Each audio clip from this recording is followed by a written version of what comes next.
Hello friend, तो कैसे आप सभी स्वागत करते हैं आप सभी कई वस्ती जी को इसमें। तो फ्रेंड आज जो है कि बिहार स्टेनो एएसआई जो कि आपका न्यू भर्ती 305 पदों पर जो आई हुई है, इसी के लिए आप सभी के लिए एक सेट चलाया गया था, जिसमें कि 2 सेट हम अभी तक में कंप्लीट कर चुके हैं और आज जो है कि हम सभी प्रैक्टिस सेट नंबर 3 को कंप्लीट करने वाले हैं। और ये सेट बिल्कुल आपके एग्जाम पैटर्न पर प्रोवाइड किया जा रहा है, तो इसीलिए इसे आपसे शुरू से अंत तक पर डे सॉल्व जरूर कर लिया कीजिए आप सभी। और देखिए इसका एग्जाम जल्द ही लिया जाएगा, समय इसमें नहीं दिया जाएगा क्योंकि आगे चुनाव होने वाला है, तो चुनाव से पहले इसको कंप्लीट करना है। तो सीरियस होकर तैयारी में लग जाइए आप सभी। अगर फॉर्म भर चुके हैं और नहीं भरे हैं तो आप सभी भर लीजिए फॉर्म, ध्यान दीजिएगा, एग्जाम दे लीजिए क्योंकि आगे फिर बिहार दरोगा का भी वैकेंसी आने वाला है, तो ध्यान देंगे आप सभी। तो चलिए शुरू करते हैं आज की इस प्रैक्टिस सेट को। फिर आज की इस वीडियो को लाइक करके आपसे शेयर जरूर कर दीजिएगा। आइए फर्स्ट क्वेश्चन देखिए। फर्स्ट क्वेश्चन ये बन रहा है कि चंद्र ग्रहण किस दिन घटित होती है। सबसे पहले आपसे ये समझ लीजिए फ्रेंड कि चंद्र ग्रहण होता कैसे है। ये सूर्य है आपका, ठीक है। जब सूर्य और चंद्रमा के बीच में पृथ्वी आ जाए तब क्या होता है, चंद्र ग्रहण घटित होता है, ध्यान रखिएगा आप सभी। तो ये हमेशा पूर्णिमा के दिन देखने को मिलता है हमें। और सूर्य ग्रहण कब होता है, तो ये हमेशा अमावस्या के दिन होता है। अगर यही क्वेश्चन पूछ लिया जाए आप सभी से कि सूर्य ग्रहण कैसे घटित होता है, तो जब सूर्य और पृथ्वी के बीच में चंद्रमा आ जाए, ठीक है, सूर्य और पृथ्वी के बीच में चंद्रमा आ जाए तब सूर्य ग्रहण घटित होता है। क्योंकि सूर्य का प्रकाश क्या हो जाता है, चंद्रमा छेक लेता है, पृथ्वी पर नहीं आ पाता है, तो इसी को हम सभी क्या कहते हैं, सूर्य ग्रहण कहते हैं, जो कि हमेशा अमावस्या के दिन देखने को मिलता है। अगला है बेगम अख्तर का संबंध किस क्षेत्र से है। तो यह गायन क्षेत्र से संबंधित है, ऑप्शन में सी करेक्ट आंसर रहेंगे। अगला क्वेश्चन देख लीजिए। कांग्रेस का नाम भारतीय राष्ट्रीय कांग्रेस किसके द्वारा रखा गया था। आप सभी को अगले सेट में बताए थे कि कांग्रेस की स्थापना जो कि फ्रेंड 28 दिसंबर 1985 में इसकी स्थापना की गई थी एओ ह्यूम के द्वारा। पहला अध्यक्ष कौन था, व्योमेश चंद्र बनर्जी था, ध्यान रखिएगा आप सभी। और कहां पे हुआ था, मुंबई में हुआ था। पर भारतीय राष्ट्रीय कांग्रेस जो है ये नाम किसके द्वारा रखा गया था, तो ध्यान रखिएगा आप सभी, दादा भाई नौरोजी के द्वारा रखा गया था। तो ऑप्शन नंबर इसका बी राइट आंसर रहेंगे। क्लियर है। अगला क्वेश्चन देखिए।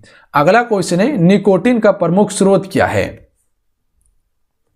चलिए क्वेश्चन 4 के लिए आपसे राइट आंसर बताएंगे। निकोटीन का प्रमुख स्रोत क्या है फ्रेंड, तंबाकू है, ऑप्शन में सी करेक्ट आंसर रहेंगे। कॉफी में कैफीन पाया जाता है, ध्यान रखिएगा। चाय में जो कि फ्रेंड कॉफी और टेनिन दोनों पाया जाता है, तो ध्यान रखिएगा आप सभी, तंबाकू में निकोटीन पाया जाता है। अगला क्वेश्चन देख लीजिए। किसी वस्तु का भार चंद्रमा पर क्या होगा, भार कर लीजिएगा इसको। किसी वस्तु का भार जो है चंद्रमा पर क्या होगा, तो किसी भी वस्तु का भार चंद्रमा पर क्या हो जाता है, घट जाता है, ध्यान रखिएगा। द्रव्यमान जो है कि उसका सेम रहेगा पर भार में क्या हो जाता है, परिवर्तन हो जाता है। तो जो पृथ्वी पर जिस वस्तु का भार है जितना, चंद्रमा पर जाने के बाद क्या हो जाता है, कम हो जाता है उसका भार। पर द्रव्यमान क्या रहता है, आकार जो है कि वो सेम ही रहता है, जैसा आकार का था उसी आकार का रहेगा। अगला है राज्यसभा का अध्यक्ष कौन होता है। तो आप सभी को क्या बताए थे फ्रेंड कि राज्यसभा का सदस्य बनने के लिए उम्र कितना होना चाहिए, तो 30 वर्ष होना चाहिए। कार्यकाल कितने वर्ष का होता है, 6 वर्ष का होता है। अगर राज्यसभा से कोई भी प्रधानमंत्री बनता है तो उम्र कम से कम 30 वर्ष होना चाहिए और कार्यकाल इसका 6 वर्ष का हो जाता है। तो राज्यसभा का अध्यक्ष कौन होता है, तो ध्यान रखिएगा आप सभी। तो right answer option number D हो जाएंगे। उपराष्ट्रपति राज्यसभा का पैदल अध्यक्ष होता है, ध्यान रखिएगा आप सभी। इसका कार्यकाल 5 वर्ष का ही होता है और उपराष्ट्रपति बनने के लिए उम्र 35 वर्ष होना चाहिए। अगर ये अपन देना चाहता है तो ये किसको देगा, तो ये राष्ट्रपति को देगा, ध्यान रखिएगा आप सभी। तो option number D right answer हो जाएंगे। क्वेश्चन एक बार पिछले बार पूछा गया था सीएसबीसी के द्वारा, राज्यसभा के अध्यक्ष जो है कि अपना त्यागपत्र किसको संबोधित करेगा, तो वो राष्ट्रपति को करेगा, क्योंकि राज्यसभा का अध्यक्ष कौन होता है, उपराष्ट्रपति होता है। देखिए आपसे को बताना चाहते हैं कि बिहार आपका स्टेनो एएसआई परीक्षा 2025 के लिए कोर्सेस लॉन्च कर दिया गया है, जो कि एप्लीकेशन पे ये कोर्स अवेलेबल है। यहाँ पर देखिए ऑल सब्जेक्ट का आप सभी को तैयारी करवाया जाएगा। समझिएगा इसमें आपको मिलेगा क्या क्या। तो देखिए इसमें आपको जो है कि टॉपिक वाइज आपको क्लासेस मिलने वाला है, ऑल सब्जेक्ट का पीडीएफ मिलने वाला है, और ये जो टॉपिक वाइज क्लास है बिल्कुल आपका थ्योरी क्लास चलेगा, प्लस में एमसीक्यू भी आपको यहाँ प्रोवाइड किया जाएगा। ऑल सब्जेक्ट का ई बुक दिया जा रहा है, प्लस में इंपॉर्टेंट पीडीएफ जो है वो आपको मिल जाएगा, इंपॉर्टेंट नोट्स, और उसके बाद टेस्ट सीरीज भी आपको प्रोवाइड किया जाएगा।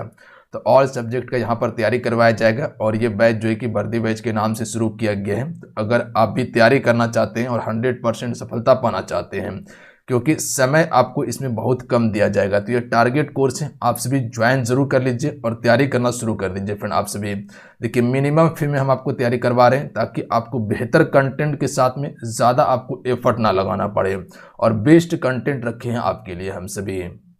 तो आप सभी ज्वाइन करके फुल कोर्स कर सकते हैं, तैयारी कर सकते हैं, जहां थ्योरी क्लासेस आप सभी को दिया जाएगा। देखिए ज्वाइन कैसे करना है, एप्लीकेशन का लिंक डिस्क्रिप्शन में दिया हुआ है, प्लस में कमेंट बॉक्स में पिन किया हुआ है, अन्यथा डायरेक्ट प्ले स्टोर पे जाइएगा, वहां से आपको युवा शक्ति जीके को सर्च करके आपको डाउनलोड कर लेना है। उसके बाद रजिस्ट्रेशन करके कोर्स को ज्वाइन कर सकते हैं आप सभी। तो जाइए आप सभी ज्वाइन कीजिए। अगला क्वेश्चन देख लीजिए, भारतीय राष्ट्रीय कांग्रेस के संस्थापक कौन थे? तो right answer option number B हो जाएंगे ए.ओ. ह्यूम थे। ध्यान रखिएगा, भारतीय राष्ट्रीय कांग्रेस के संस्थापक। अगला क्वेश्चन देख लीजिए, कंप्यूटर का आईसी चिप किसका बना होता है? तो देखिए कंप्यूटर का आईसी चिप जो बना होता है फ्रेंड, ये सिलिकॉन का बना होता है। तो ऑप्शन नंबर सी इसका राइट आंसर रहेंगे। इंपॉर्टेंट क्वेश्चन रहेगा आपके एग्जाम्स के लिए। देखिए अगला बार सीएसपीसी के द्वारा जो क्वेश्चन पूछा गया था आपका कि बिजली बल्ब का तंतु जो बना होता है वो किसका बना होता है? चलिए आप सभी नीचे कमेंट बॉक्स में बताएंगे। टंगस्टन का बना होता है। अगला क्वेश्चन देखिए, भारतीय राष्ट्रीय कांग्रेस के द्वारा पहली बार संपूर्ण स्वराज की मांग कहां की अधिवेशन में किया गया? स्वराज की मांग, तो ये लाहौर अधिवेशन में किया गया था। ध्यान रखिएगा कि इसके द्वारा पंडित जवाहरलाल नेहरू के द्वारा किया गया था। तो डी राइट आंसर रहेंगे। ध्यान रखिएगा आप सभी। तो ध्यान रखिएगा आप सभी, ये लाहौर अधिवेशन में पंडित जवाहरलाल नेहरू के द्वारा किया गया था। कब? 1929 में किया गया था। याद रहेगा आप सभी को। अगला क्वेश्चन देखिए, आर्य लोग भारत में पहली बार कब आए थे? आर्य लोग जो है कि फ्रेंड भारत में पहली बार कब आए थे? तो ये लमसम 1500 ईसा पूर्व में आए थे। आप सभी को ईसा पूर्व के बारे में पता होंगे कि ईसा पूर्व में समय उल्टा चलता था। जैसे 1500 हुआ तो उसके बाद ये 1500 1400 होता, उसके बाद 1300 होता, इस प्रकार से चलता था। और अभी समय क्या चलता है? सीधा चलता है। जैसे 1500 हुआ तो आगे आएगा तो 1600 होगा, आगे 1700 होगा। तो अभी इस हिसाब से चलता है इस समय, जिसे हम सभी एडी कहते हैं, ईस्वी कहते हैं। पर पहले समय उल्टा चलता था, 1500 से 1400, 1400 से 1300, 1300 से 1200, इस प्रकार से समय चलता था। किसी का जन्म अगर 1500 में हुआ है तो उसका मृत्यु होगा 1400 में। और अभी क्या होता है, किसी का जन्म अगर 1500 में हुआ है तो मृत्यु कब होगा? 1600 में होगा। तो अभी समय सीधा चलता है, पहले समय उल्टा चलता था। तो ये ईसा पूर्व का मतलब है। ध्यान रखिएगा आप सभी। अगला क्वेश्चन देख लीजिए, भारतीय राष्ट्रीय कांग्रेस के प्रथम अंग्रेज अध्यक्ष कौन थे? तो देखिए भारतीय राष्ट्रीय कांग्रेस के प्रथम अंग्रेज अध्यक्ष जो थे जॉर्ज यूले थे। ध्यान रखिएगा आप सभी, इंपॉर्टेंट क्वेश्चन रहेंगे आपके एग्जाम्स के लिए। अगला क्वेश्चन देखिए, अगला क्वेश्चन है कि भारतीय राष्ट्रीय कांग्रेस के द्वारा पहली बार, कर लीजिएगा इसको, पहली बार स्वराज शब्द का प्रयोग कब किया गया? देखिए पहली बार स्वराज शब्द का प्रयोग किया गया था 1906 में। ध्यान रखिएगा किस अधिवेशन में? कोलकाता अधिवेशन में किया गया था। और उस समय जो अध्यक्ष था राष्ट्रीय कांग्रेस का, कौन था? दादा भाई नौरोजी था। ध्यान रखिएगा आप सभी। तो पहली बार स्वराज शब्द का प्रयोग किया गया था 1906 में, कोलकाता अधिवेशन। अगला क्वेश्चन देखिए कि किस भारतीय को पहली बार भौतिक की विषय के लिए नोबेल पुरस्कार प्रदान किया गया था? तो ये डॉक्टर सीवी रमन को दिया गया था। ध्यान रखिएगा आप सभी। किसे दिया गया था? डॉक्टर सीवी रमन को। Option number D right answer रहेंगे। क्लियर है? अगला क्वेश्चन देख लीजिए, हड़प्पा सभ्यता का सबसे बड़ा स्थल कौन सा है? हड़प्पा सभ्यता का सबसे बड़ा स्थल कौन सा है? Mohenjodaro. Option number C correct answer रहेंगे। देखिए मोहनजोदड़ो की खोज जो कि फ्रेंड 1922 में राखाल दास बनर्जी के द्वारा किया गया था। मोहनजोदड़ो की खोज राखाल दास बनर्जी के द्वारा किया गया था। हड़प्पा की खोज किसके द्वारा किया गया था? तो हड़प्पा की खोज दयाराम साहनी के द्वारा। किसके द्वारा? दयाराम साहनी के द्वारा 1921 में किया गया था। लोथल के खोजकर्ता कौन थे? तो रंगनाथ राव थे, जो कि लोथल गुजरात में स्थित है, भोगवा नदी के तट पर। और मोहनजोदड़ो जो कि फ्रेंड ये आपका सिंधु नदी के तट पर है, कालीबंगा राजस्थान में है, जो कि घग्गर नदी के तट पर स्थित है। अगला है, भारतीय राष्ट्रीय कांग्रेस के प्रथम अध्यक्ष कौन थे? तो अभी बताए थे आपको कि भारतीय राष्ट्रीय कांग्रेस के प्रथम अध्यक्ष व्योमेश चंद्र बनर्जी थे। ध्यान रखिएगा आप सभी। Option number C right answer रहेंगे। अगर संस्थापक की बात किया जाए तो ए.ओ. ह्यूम थे। ध्यान रखिएगा। अगला क्वेश्चन है, मसाई कहां की आदिम जनजाति है फ्रेंड? मासाई जो है ये कहाँ की आदिम जनजाति है? तंजानिया की आदिम जनजाति है मासाई, ध्यान रखिएगा, बी राइट आंसर रहेंगे। अगला क्वेश्चन देख लीजिए, भारतीय राष्ट्रीय कांग्रेस के प्रथम महिला अध्यक्ष कौन थी? भारतीय राष्ट्रीय कांग्रेस के प्रथम महिला अध्यक्ष जो थी श्रीमती एनी बेसेंट, यानी कि ऑप्शन में सी को हम सभी यहां टिक कर सकते थे, कहीं कोई दिक्कत नहीं था। ऑप्शन में सी करेक्ट आंसर रहेंगे। अगला क्वेश्चन देखिए, मायोपिया का अर्थ होता है, मायोपिया का क्या अर्थ होता है? तो देखिए मायोपिया को हम सभी निकट दृष्टि दोष भी कहते हैं, ध्यान रखिएगा। इसमें क्या होता है, निकट की वस्तु दिखाई देता है पर दूर की वस्तु हमें दिखाई नहीं देता है, ध्यान रखिएगा आप सभी।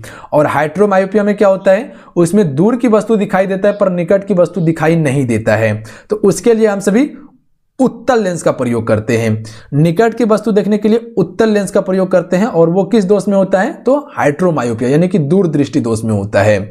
और निकट दृष्टि दोष में किस लेंस का उपयोग करते हैं, तो हम सभी अवतल लेंस का प्रयोग करते हैं। तो ध्यान रखिएगा आप सभी, अगर मायोपिया की बात किया जाए तो इसके निवारण के लिए हम सभी अवतल लेंस का प्रयोग करते हैं। अगला क्वेश्चन देख लीजिए, जैनों के अनुसार महावीर तीर्थकर थे। देखिए जैन धर्म में जो कि फ्रेंड कुल 24 तीर्थंकर थे, कितने, कुल 24 तीर्थंकर थे। तो महावीर स्वामी की बात किया जाए तो ये 24वें और अंतिम तीर्थंकर थे, ध्यान रखिएगा। इसके समय में जैन धर्म का सबसे अधिक विकास हुआ था। तो इसका option number C right answer हो जाएंगे। जैन धर्म के संस्थापक कौन थे, ऋषभ देव थे। यहां से क्वेश्चन पूछा जाता है कि जैन धर्म के 23वें तीर्थंकर कौन थे, तो पार्श्वनाथ थे, ध्यान रखिएगा, पार्श्वनाथ थे जैन धर्म के 23वें तीर्थंकर। अगला क्वेश्चन देख लीजिए, अगला क्वेश्चन है कि भारतीय राष्ट्रीय कांग्रेस की प्रथम भारतीय महिला अध्यक्ष कौन थी? यहां भारतीय महिला अध्यक्ष की बात किया जा रहा है, ध्यान रखिएगा आप सभी। वहां पर क्वेश्चन आप सभी से क्या पूछा गया था, तो यहां आप सभी देख सकते हैं कि भारतीय राष्ट्रीय कांग्रेस की प्रथम महिला अध्यक्ष सिर्फ पूछा है, तो ये एनी बेसेंट हो जाएंगे, ध्यान रखिएगा। ये भारत मूल की नहीं थी, पर यहां क्या पूछा गया है, भारतीय मूल की महिला के बारे में पूछा गया है कि कौन अध्यक्ष थे। तो इसका right answer option number D हो जाएंगे, सरोजिनी नायडू थी, ध्यान रखिएगा, यह भारत मूल की महिला थी। अगला क्वेश्चन कर लेते हैं। अगला क्वेश्चन है कि भारत में दास प्रथा का उन्मूलन 1843 में किसके शासनकाल में हुआ था? तो भारत में दास प्रथा का उन्मूलन जो कि फ्रेंड ये लॉर्ड एलिनब्रो के शासनकाल में हुआ था, ध्यान रखिएगा, एलिनब्रो के शासनकाल में हुआ था दास प्रथा का उन्मूलन। अगला क्वेश्चन है कि प्राचीन भारत के इतिहास को जानने का सबसे उत्तम स्रोत क्या है? अगर प्राचीन भारत का आपको इतिहास जानना है तो इसके लिए सबसे उत्तम स्रोत क्या है? सिक्के हैं, मूर्ति हैं, अवशेष हैं या अभिलेख? तो ध्यान रखिएगा, अभिलेख से पता किया जा सकता है। अगर जहां प्राचीन भारत का अगर आपको इतिहास जानना है तो अभिलेख को देखना होगा आपको। अगला क्वेश्चन देख लीजिए, भारतीय राष्ट्रीय कांग्रेस के प्रथम मुस्लिम अध्यक्ष कौन थे? बदरुद्दीन तैयबजी थे, ध्यान रखिएगा आप सभी। कौन थे? बदरुद्दीन तैयबजी थे। इंपॉर्टेंट क्वेश्चन रहेंगे आपके लिए। अगला क्वेश्चन देख लीजिए। अगला क्वेश्चन है कि वर्तमान समय में सर्वोच्च न्यायालय के अंतर्गत कुल कितने न्यायाधीश कार्य करते हैं? तो वर्तमान समय में सर्वोच्च न्यायालय के अंतर्गत कुल जो न्यायाधीश अभी काम करते हैं 31 न्यायाधीश हैं, ध्यान रखिएगा आप सभी। तो ऑप्शन नंबर डी इसका राइट आंसर हो जाएंगे। अगला क्वेश्चन देखिए, सबसे अधिक मात्रा में विटामिन ए पाया जाता है, कहे तो विटामिन ए का सबसे अच्छा स्रोत जो है वो क्या है? गाजर है। Option number B right answer हो जाएंगे, ध्यान रखिएगा आप सभी। आंवला किसका स्रोत है? तो विटामिन सी का सबसे अच्छा स्रोत है, ध्यान रखिएगा आप सभी। देखिए विटामिन ए की कमी से रतौंधी रोग होता है। कौन सा? रतौंधी रोग होता है। और इसका रासायनिक नाम क्या है? रेटिनॉल इसका रासायनिक नाम है। अगला है, भारतीय राष्ट्रीय कांग्रेस के सबसे कम उम्र के अध्यक्ष कौन थे? भारतीय राष्ट्रीय कांग्रेस के सबसे कम उम्र के अध्यक्ष की अगर बात किया जाए अबुल कलाम आजाद थे, ध्यान रखिएगा आप सभी। ए राइट आंसर रहेंगे, अबुल कलाम आजाद। अगला क्वेश्चन देख लीजिए फ्रेंड, उज्जैन किस नदी के किनारे अवस्थित है? चलिए बताएंगे इस क्वेश्चन का राइट आंसर क्या हो जाएगा। उज्जैन किस नदी के किनारे अवस्थित है? शिप्रा नदी के किनारे स्थित है। आप सभी से क्वेश्चन भी पूछे थे कि उज्जैन किस राज्य में है, तो वो मध्य प्रदेश यानी कि एमपी में है। अगला क्वेश्चन देखिए, हिंदू विधवा पुनर्अधिनियम कब पारित हुआ था?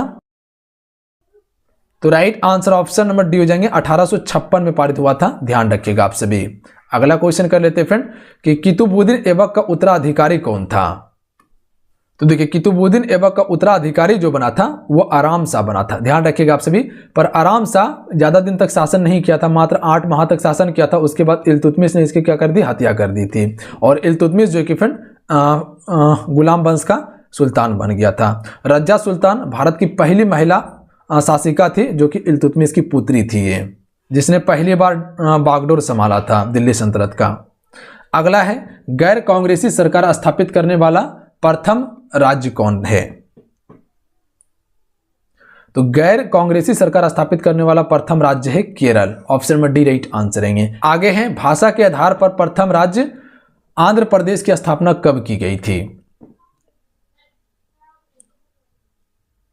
तो भाषा के आधार पर प्रथम राज्य जो है कि फ्रेंड आंध्र प्रदेश को बनाया गया था, और यह बनाया गया था 1953 में। तो इसका option number B right answer हो जाएंगे। देखिए क्वेश्चन यहां से पूछा जाता है कि भाषाई आधार पर गठित होने वाला पहला राज्य कौन सा था, तो आंध्र प्रदेश था। गठन कब हुआ था, 1953 पे हुआ था। 1953 में। राष्ट्रपति के वेतन में संशोधन कौन करता है फ्रेंड।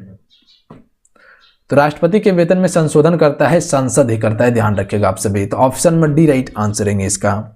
अगला क्वेश्चन कर लेते हैं, नागा अर्जुन कौन थे।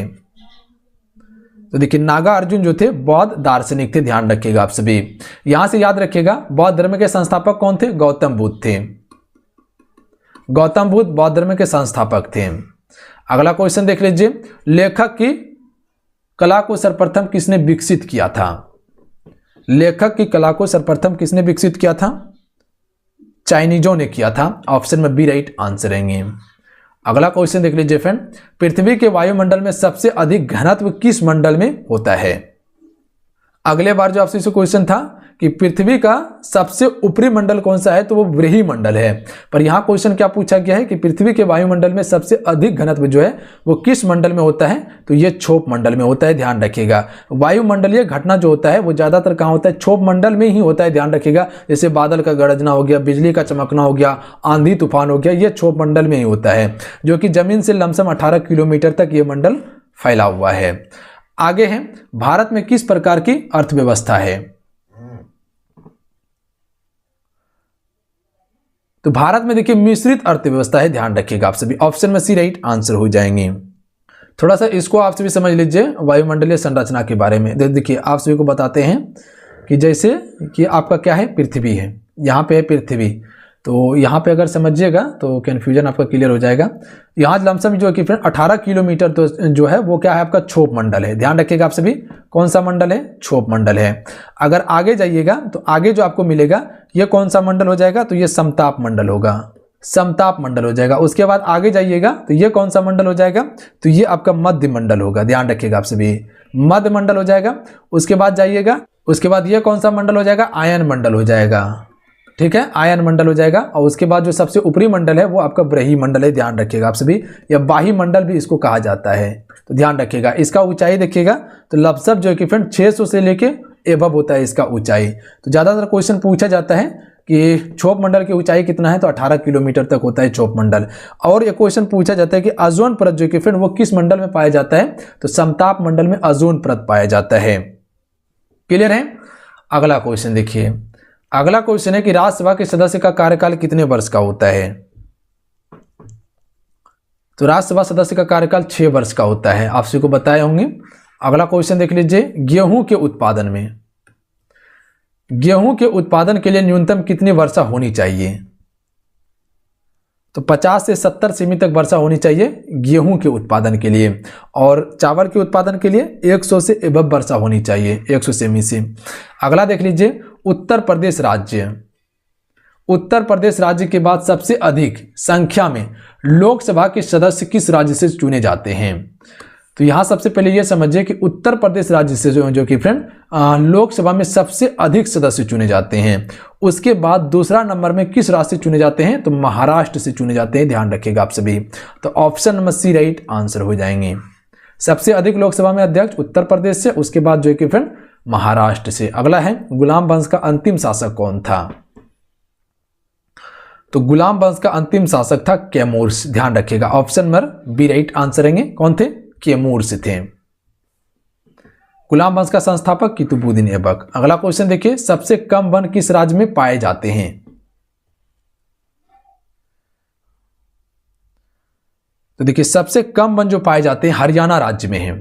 हरियाणा राज्य में जो कि फ्रेंड सबसे कम वन है। और सबसे अधिक वन की बात किया जाए तो वो एमपी मध्य प्रदेश हो जाएंगे। मध्य प्रदेश को वनों का प्रदेश कहा जाता है। हरियाणा में सबसे कम वन है। अगला है दिल्ली सल्तनत के तहत कुल कितने राजवंशों ने शासन किया था। तो आप सभी को क्या बताए थे कि दिल्ली सल्तनत पर कुल 5 वंशों ने शासन किया था। कौन कौन सा? गुलाम वंश, खिलजी वंश, तुगलक वंश, सैयद वंश, लोधी वंश। कुल 5 वंशों ने शासन किया था। तो याद रखिएगा आपसे भी अगला क्वेश्चन है कि सबसे बड़ी स्तनधारी मेमल कौन है। सबसे बड़ी स्तनधारी मेमल जो है फ्रेंड वो ब्लू व्हेल मछली है। ए राइट आंसर रहेंगे। अगला क्वेश्चन देखिए, निम्नलिखित में से कौन एक अर्ध विकसित बच्चा को जन्म देती है। तो देखिए अर्ध विकसित बच्चा को जन्म देती जो है वो कंगारू देती है। ध्यान रखिएगा आप सभी। Option number C right answer रहेंगे। और ये ऑस्ट्रेलिया का क्या है? राष्ट्रीय पशु है। अगला है तुगलक वंश का अंतिम शासक कौन था। देखिए तुगलक वंश का संस्थापक था गयासुद्दीन तुगलक। पर यहां क्वेश्चन पूछा गया है कि अंतिम शासक कौन था। तो अंतिम शासक जो था नसरुद्दीन मोहम्मद शाह था। ध्यान रखिएगा आप सभी। ए राइट आंसर हो जाएंगे। अगला क्वेश्चन देखिए, भारत में आजादी के समय कांग्रेस के अध्यक्ष कौन थे। जब भारत की आजादी हो रहा था तो उस समय कांग्रेस के अध्यक्ष कौन थे। जेबी कृपलानी थे। ऑप्शन में सी करेक्ट आंसर रहेंगे। भारत को आजादी कब मिले थे? नीचे कमेंट करके आप सी बताएंगे। महमूद गजनवी के साथ भारत आने वाला इतिहासकार कौन था। तो महमूद गजनवी के साथ भारत आने वाला इतिहासकार था अल-बरूनी। ध्यान रखिएगा आप सभी। Option number A right answer हो जाएंगे। और एक क्वेश्चन आपसे से पूछा जाता है, मोरक्को का यात्री था इब्न बतूता, वो किसके शासनकाल में आया था। तो ध्यान रखिएगा मोहम्मद बिन तुगलक के शासनकाल में आया था। तो ये दोनों चीज को याद रखिएगा। अल-बरूनी की एक फेमस पुस्तक है जो कई बार क्वेश्चन पूछा गया है। किताब उल हिंद की रचना की थी अल-बरूनी ने, जो कई बार क्वेश्चन पूछा भी गया है कि किताब उल हिंद की रचना किसने की है। उल हिंद फेमस पुस्तक है अल-बरूनी का। अगला है गुलाम वंश का संस्थापक किसे माना जाता है। तो कुतुबुद्दीन ऐबक को माना जाता है। अगला है भारत रेल संग्रहालय कहां स्थित है फ्रेंड। तो ये स्थित है नई दिल्ली में। ऑप्शन में बी राइट आंसर रहेंगे। अगला है कार्ल मार्क्स किस देश से संबंधित है। तो ये जर्मनी देश से संबंधित है। बी करेक्ट आंसर रहेंगे। अगला क्वेश्चन देखिए। अगला क्वेश्चन है पाचन के दौरान निकलने वाले जठर रस का पीएच मान होता है। चलिए क्वेश्चन नंबर 51 के लिए आप सी राइट आंसर बताएंगे। सी राइट आंसर हो जाएंगे। 7 से कम होता है। ध्यान रखिएगा पीएच मान। देखिए 7 से जो कम होता है ये अम्लीय होता है और 7 से अधिक जो होता है वो क्षारीय होता है। अगला क्वेश्चन है दांतों की सड़न डैश के कारण होती है। ए राइट आंसर हो जाएंगे। ध्यान रखिएगा जीवाणु के कारण जो कि फ्रेंड दांतों का सड़न होती है। ऑप्शन में ए राइट आंसर रहेंगे। अगला क्वेश्चन देखिए, निम्नलिखित में से किसका घनत्व सबसे अधिक होता है। चलिए क्वेश्चन नंबर 53 के लिए आपसे राइट आंसर बताएंगे कि किसका घनत्व सबसे अधिक होता है। Right answer option number D हो जाएंगे। हीरा का सबसे अधिक घनत्व होता है। ध्यान रखिएगा आप सभी। और ये कार्बन का सबसे अच्छा अपरूप है और ये जो है कि सबसे ठोस होता है। ग्रेफाइट कार्बन का दूसरा सबसे बड़ा अपरूप है और ये जो है कि क्या होता है नर्म होता है। अगला क्वेश्चन देखिए, निम्नलिखित में से कौन सी हड्डियां मानव शरीर से जुड़ी है। ए राइट आंसर हो जाएंगे खोपड़ी। खोपड़ी जो है फ्रेंड ये मानव शरीर से जुड़ी हुई हड्डी है। अगला क्वेश्चन है मीथेन के एक अणु में कितने हाइड्रोजन परमाणु होते हैं। तो देखिए मीथेन के एक अणु में जो हाइड्रोजन परमाणु की संख्या होते हैं वो कुल 4 होते हैं। तो ऑप्शन में सी राइट आंसर रहेंगे। अगला क्वेश्चन है क्लोरोफॉर्म का आणविक सूत्र क्या है। बी राइट आंसर हो जाएंगे। CHCl3 जो है फ्रेंड ये क्लोरोफॉर्म का क्या होता है सूत्र होता है। ऑप्शन में बी करेक्ट आंसर रहेंगे। अगला क्वेश्चन है बिहार से संबंधित क्वेश्चन है। अब बिहार का क्वेश्चन को हमसे भी देखेंगे। क्वेश्चन है बिहार के किस नगर में पहला दूरदर्शन केंद्र स्थापित किया गया था। डी राइट आंसर रहेंगे। मुजफ्फरपुर में सबसे पहला बिहार में दूरदर्शन केंद्र स्थापित किया गया था। अगला क्वेश्चन है बिहार के भिखारी ठाकुर किस क्षेत्र के प्रसिद्ध हैं। किस क्षेत्र में प्रसिद्ध हैं। बी राइट आंसर हो जाएंगे नाटककार में प्रसिद्ध हैं। बिहारी ठाकुर, ऑप्शन में बी राइट आंसर रहेंगे। अगला क्वेश्चन है, प्राचीन काल में बिहार को किस नाम से जाना जाता था? सी राइट आंसर रहेंगे। प्राचीन काल में बिहार को मगध प्रदेश के नाम से जाना जाता था, क्योंकि मगध का क्षेत्र जो था फ्रेंड वो बिहार का कुछ हिस्सा है, बिहार का पूरा हिस्सा है। उसके बाद जो है कि आपका मध्य प्रदेश हो जाता है, फिर उत्तर प्रदेश का जो हिस्सा है ये सभी क्या कहलाता था? मगध कहलाता था। गुप्त साम्राज्य के संस्थापक कौन थे? चंद्रगुप्त मौर्य। बौद्ध प्रदेश जो है वो आपका गया है, देख लीजिएगा, गया हो गया, उसके बाद वाराणसी हो गया, क्योंकि बौद्ध को जो ज्ञान की प्राप्ति हुई थी वो बौद्ध गया में। ज्यादातर देखिएगा तो उत्तर प्रदेश जो है, उत्तर प्रदेश, बिहार और नेपाल का जो क्षेत्र पड़ता है वो बौद्ध केंद्र था। अगला क्वेश्चन है, बिहार में सूती वस्त्र उद्योग केंद्र हैं। राइट आंसर ऑप्शन में जाएंगे उपरोक्त में से सभी, यानी कि गया है, फुलवारी शरीफ है और मुजफ्फरपुर, ये सभी जो है फ्रेंड ये सूती वस्त्र उद्योग से संबंधित है बिहार में। अगला क्वेश्चन है क्वेश्चन नंबर 61, बिहार में कहां पर एकमात्र तेल शोधक कारखाना स्थित है? Right answer option number C हो जाएंगे बरौनी में। ध्यान रखिएगा आप सभी, बिहार में एकमात्र तेल शोधक कारखाना जो है ये बरौनी में स्थित है। अगला क्वेश्चन है, बिहार की पहली मैथिली फिल्म कौन सी है? राइट आंसर ऑप्शन में भी जाएंगे कन्यादान। कन्यादान फिल्म जो है फ्रेंड ये बिहार की पहली मैथिली फिल्म है। अगला क्वेश्चन है, बिहार के प्रथम महाकवि कौन है? बी राइट आंसर है विद्यापति। विद्यापति जो है फ्रेंड ये बिहार के प्रथम महाकवि थे, तो ऑप्शन में बी राइट आंसर रहेंगे। अगला क्वेश्चन है क्वेश्चन नंबर 64, बिहार की प्रथम महिला मुख्यमंत्री कौन है? या कौन थे, यहां पर लगा लीजिएगा आप सभी, है नहीं, थे।